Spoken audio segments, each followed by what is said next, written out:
The boy was 11 years old, and he was carrying 112 children across a mountain range in the middle of a war. Not leading them, not guiding them, carrying them, in the only way a child can carry another child, through sheer refusal to stop. But we are getting ahead of ourselves. His name was Herbert Tucker, and before he became the kind of person who could do something like that, he was just a boy from Brantford, Ontario, who everyone, absolutely everyone, had already decided was going to amount to nothing. He was born in 1891, the third son of a Methodist minister, who moved the family so many times that Herbert learned early not to get attached to anything, not a house, not a school, not a town. By the time he was 8, he had lived in 4 different cities. By the time he was 10, he had attended 6 different schools. He was not a remarkable student. The teachers who passed him along rarely remembered him. He was slight, quiet, and had a habit of staring out the window that his mother found endearing and his teachers found irritating. One schoolmaster in Hamilton wrote in a report, "Herbert shows little aptitude and less ambition. He is unlikely to distinguish himself in any field."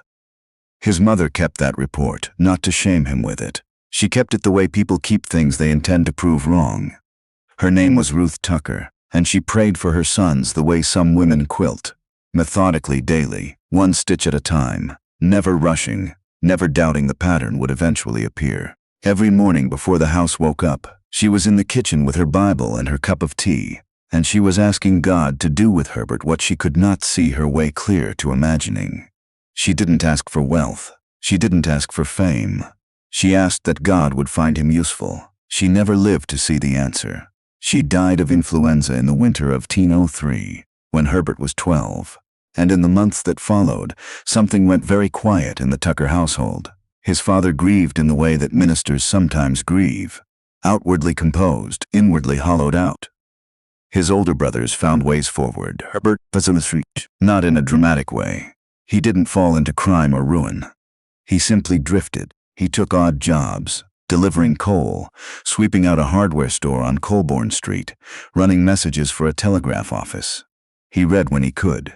He attended church because it was expected, and sat in the back row and thought his own thoughts. Somewhere in those thoughts, something was forming that he couldn't yet name. He was 16 when it happened. A visiting preacher came through Brantford, a rail-thin man from Nova Scotia named Gordon, who had spent 12 years doing relief work in the interior of China. The congregation expected mission stories, photographs perhaps, statistics about souls saved. What they got instead was something closer to a wound being opened in public. Gordon stood at the pulpit, and he didn't talk about conversions. He talked about children. He talked about what happens to children in a war zone when the adults have run out of ways to protect them. He talked about a particular village he had passed through and what he had seen in the ruins of a schoolhouse, and then he stopped. He didn't finish the sentence. He stood there for a long moment, and the silence in the room was the loudest thing Herbert Tucker had ever heard. After the service, Herbert walked up to the man and stood in front of him and didn't know what to say. Gordon looked at him for a moment and said, "How old are you, son?" 16, Herbert said. "Old enough," Gordon said, and he handed him a pamphlet from the China Inland Mission and walked away. Herbert Tucker stood in the vestibule of the First Methodist Church of Brantford, Ontario, holding a pamphlet that he would read 17 times before morning. What followed was not a dramatic conversion. It was something slower and harder than that. It was the gradual, uncomfortable realization that something had shifted inside him that could not be unshifted. He kept going back to the church. He kept reading. He started attending prayer meetings on Thursday nights that were held in the home of an elderly widow named Mrs. Farnsworth, who served terrible tea and led the most extraordinary intercessory prayers Herbert had ever witnessed. Long, specific, almost argumentative prayers, as if she were negotiating directly with God and expected results. He told her one evening, after the others had gone, that he thought he might want to go to China. She nodded. "I've been praying for someone to go," she said, "for 11 years. He was 17. He applied to the China Inland Mission the following spring. The application required references, a statement of faith, and evidence of a secondary education.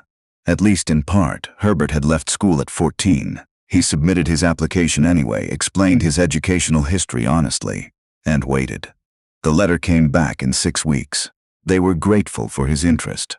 They were unable, however, to accept candidates who had not completed a secondary education. They wished him well in other endeavors.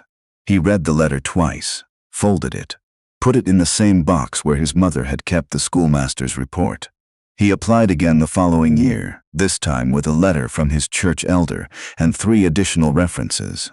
The reply was faster this time, and kinder in tone, but the answer was the same. Without proper credentials, without formal theological training, without the educational foundations they required, they could not in good conscience send him. He kept the second letter too. What he did next was not what anyone expected. He did not give up, and he did not argue. He taught himself. He found a retired schoolteacher in Brantford, named Mr. Addison, who had once taught Latin and Greek and had too much time and too many books. He knocked on the man's door one Saturday morning and offered to chop his firewood in exchange for lessons. Addison looked him up and down and said he supposed that was an arrangement he could live with. For the next 2 years, Herbert Tucker chopped firewood and studied Greek. He read theology in the evenings. He corresponded with a mission in Toronto that offered a basic training program for lay workers, and he completed their coursework by correspondence, 1 lesson at a time, mailed in envelopes he saved from the telegraph office. He applied a 3rd time when he was 21. This time the letter was different. Not yes, not exactly. But the mission wrote that given the unusual evidence of his preparation and the persistence of his application, they were willing to conduct an interview. They asked him to come to Toronto. He took the train. The interview lasted 2 hours. 3 men on the other side of a long table asked him questions about theology, about his understanding of Chinese culture, about his personal history, about his mother. He answered as honestly as he could. When they asked him why he wanted to go to China specifically, he thought about Gordon standing at that pulpit in Brantford. He thought about the sentence that was never finished. He said, "Because someone needs to go, and I've run out of reasons why it shouldn't be me." There was a silence. One of the men wrote something on a piece of paper. 2 months later, Herbert Tucker received his acceptance letter. He was 21 years old, possessed of a self-taught education, 3 rejection letters, and a pair of hands roughened from 2 years of splitting firewood for an old schoolteacher who had given him, without knowing it, a door into the world. He sailed for China in the summer of 1913. The China he arrived in was not the China he had read about in pamphlets. It was noisier, harder, more beautiful, and more brutal than anything the mission literature had prepared him for. The smells alone were overwhelming. Coal smoke and river mud and unfamiliar spices, and something underneath all of it that he couldn't identify, and would later understand was simply the smell of a very old country carrying a very long history. He was sent to a province in the interior, to a city called Baoding, where the mission had established a small station. He was assigned to work under a senior missionary named Whitfield, a meticulous Englishman who had been in China for 18 years and had strong opinions about everything, including the correct way to make tea, the correct time to hold prayer meetings, and the correct approach to what he called the local temperament. Herbert found the local temperament quite different from what Whitfield described. He found the people of Baoding to be people. Curious, suspicious, generous, guarded, funny, grieving, busy. He started learning Mandarin with the intensity of someone who has previously learned Greek and understands that language is a door, not a decoration. He was clumsy at first. He made mistakes that were sometimes embarrassing and occasionally catastrophic. He once told a shopkeeper he wanted to purchase her grandmother when he meant to ask the price of a bag of flour. The shopkeeper found this much funnier than he did, but he kept going. That was the thing about Herbert Tucker. The going was always the thing. Within a year, he could hold a conversation. Within 2 years, he was fluent enough to conduct services without an interpreter. Whitfield found this impressive and slightly irritating in the way that competent young people can irritate those who have held authority for a long time. Herbert started working with the children. There was no school attached to the mission station, and in the surrounding villages, education for the poor was essentially non-existent. He began holding classes in the courtyard of the mission house. 10 children at first, then 20, then 30. He had no training in pedagogy. He had no curriculum materials. He had a Bible, some paper, a set of Chinese characters he had copied out himself onto pieces of board, and the memory of Mr. Addison in Brantford saying, "If you want to learn something well, teach it to someone else." He taught arithmetic using pebbles. He taught reading by having the children help him compose letters. He wrote to contacts in Canada asking for any books, any materials, anything at all. A box arrived from a church in Hamilton containing 24 primers, a set of hand-drawn maps, and a letter from a Sunday school class in Guelph that had taken up a collection. He read that letter out loud to his class, and then stopped midway through because he couldn't continue. By 1917, the school had 63 students. By 1917, the war in Europe had been going for 3 years, and in China, a different kind of instability was making itself felt. The collapse of the Qing dynasty had left a power vacuum that warlords were filling in violent and unpredictable ways. The province around Baoding had been relatively calm, but reports from further west were not. Whitfield decided the mission should remain. Herbert agreed, for reasons he could not entirely articulate, except that he looked at 63 children and could not find a logic for abandoning them. Then, in the spring of 1918, the reports stopped being reports and started being sounds. He heard it first in the night, distant percussion that was not thunder. He stood at the window of the mission house in the dark and listened, and what he felt was not fear exactly, but the same silence that had filled the church in Brantford 15 years ago, when Gordon had stopped in the middle of a sentence. What do you do when the sentence stops? You finish it yourself. By morning, it was clear that the situation in the surrounding region had deteriorated past the point of waiting. Whitfield made the decision to evacuate. He and the older missionaries would take the road north toward the railway line. But there was a problem that stood in the middle of the courtyard. 63 small and precise problems, looking at Herbert Tucker with an expectation he had not been trained for and was not sure he was equal to. The children could not travel north. The northern road was the road the fighting was moving along. The children could not be left. Whitfield said the children would have to find their way to their own families. Some had families. Some did not. Some had families in villages that were directly in the path of the advancing disorder. Herbert looked at the oldest among them, a 14-year-old girl named Mei Ling, who had been with the school since its first week and who had, in the intervening years, become something close to a deputy teacher. And she looked back at him with an expression he would never quite be able to describe. It was not fear. It was something steadier than fear. "Where are we going?" she asked. He said, "South." The southern road went through the mountains. It was not a road in any reliable sense of the word.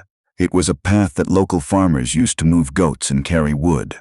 It was not a path that 63 children should have been on in the best of circumstances, and these were not the best of circumstances. Herbert Tucker was 27 years old.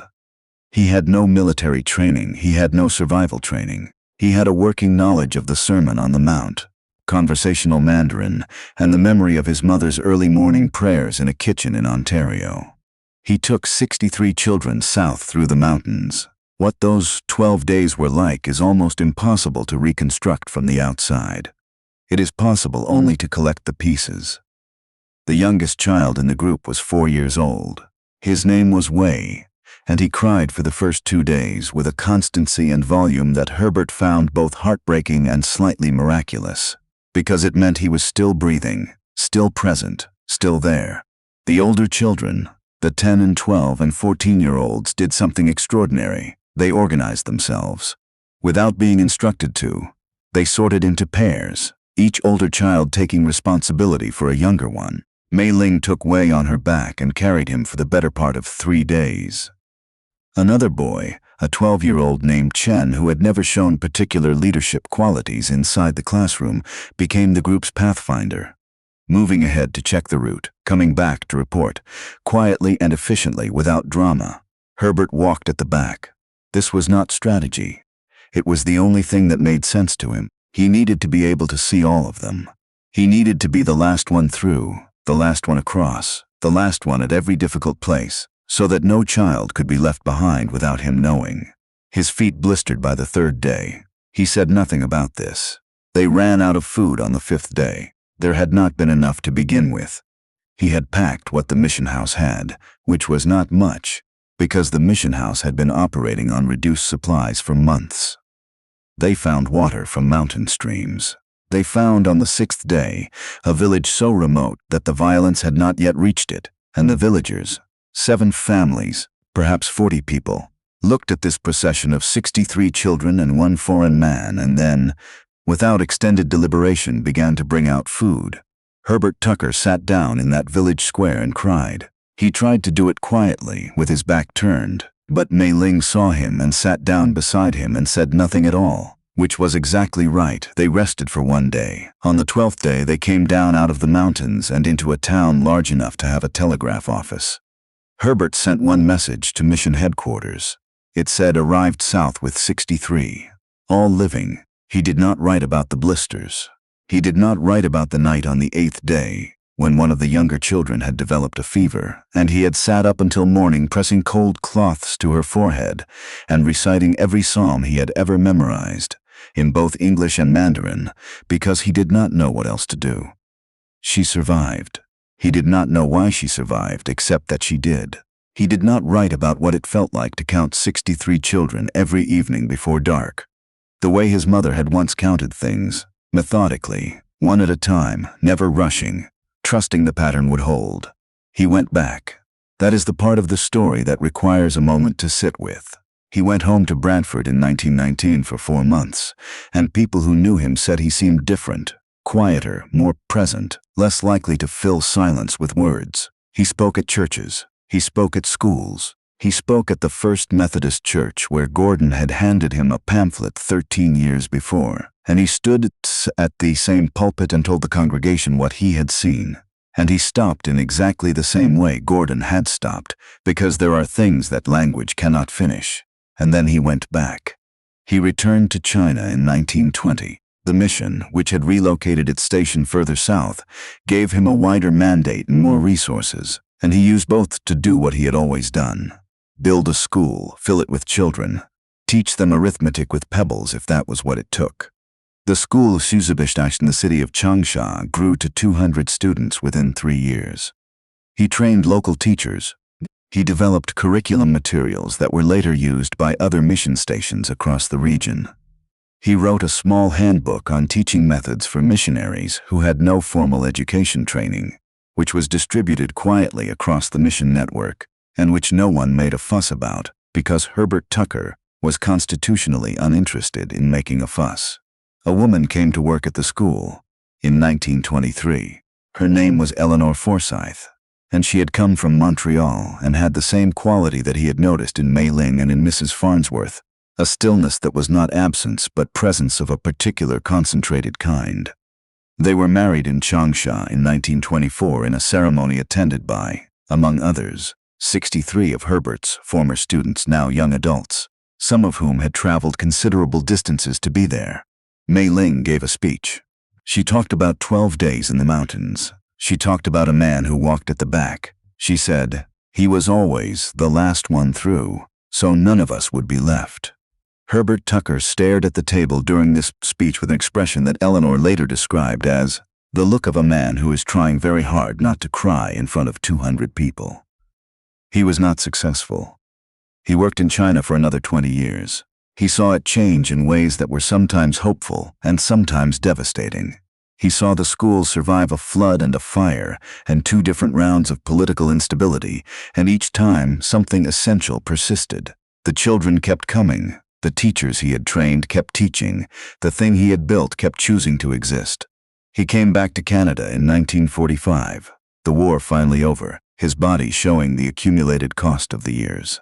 He settled in Hamilton, the city where a schoolmaster had once written that he showed little aptitude and less ambition, and he spent his final years doing something that people who knew only the outlines of his story found surprising.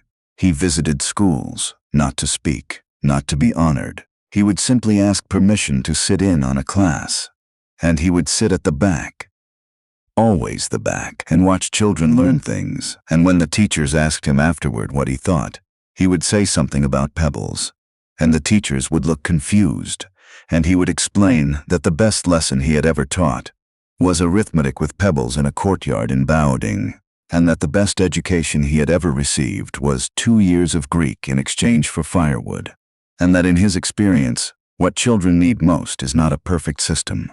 They need one person who refuses to go until everyone is through. He died in Hamilton in 1959.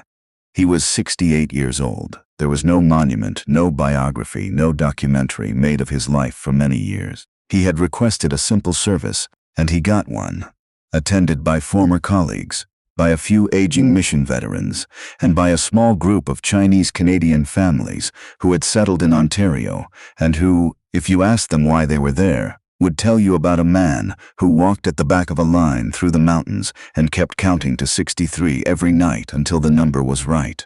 They buried him beside his wife, Eleanor, who had gone 2 years before, and beside his mother's memory, which he had carried for 56 years. Mrs. Farnsworth had prayed for someone to go to China for 11 years before Herbert Tucker walked into her Thursday evening meeting and sat down in the back row. He answered a prayer he never knew he was answering. He crossed mountains he was never trained to cross. He finished a sentence that someone else had started in a church in Brantford when he was 16 years old, and didn't yet know that some sentences take a lifetime to complete, and that the completing is precisely the point.